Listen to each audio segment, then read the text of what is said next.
Not wanting to waste any time, Tun Utama went to see his parents to say farewell. Although deep in his heart, Tun Utama regretted what he said, he knew there was no turning back. But he also believed that he was right. So, off he went. He walked and walked to make sure he did not remain within the borders of his father's kingdom. With no particular reason in mind, he decided to just walk toward the east. When he arrived at the border of his father's kingdom, he changed into a modest attire. He turned around and looked back, for what he feared could be his last look of his beloved hometown. And then he turned around and started walking without ever looking back. He just knew that he probably would never return.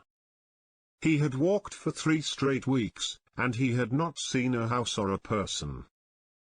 Then one day he stepped out of the forest into a clearing, to a rice field with a house nearby. Tun Utama hurried his step, for he was anxious to see the folk in the house. The owner was standing by, for he was also curious to see a stranger visiting his place. Tun Utama politely asked the farmer if he could stay at his place for the evening. "Of course, my lord.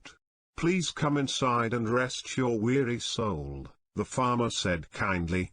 And that's when Tun Utama noticed that a young girl was looking from behind one of the windows. The farmer invited Tun Utama to have some tea on the back porch, and he yelled for his wife, "Mother dear, I think you should tell Salma to prepare dinner for an extra one tonight." At that time, Tun Utama produced a container from his backpack. "Pardon me, ma'am. I have a special request.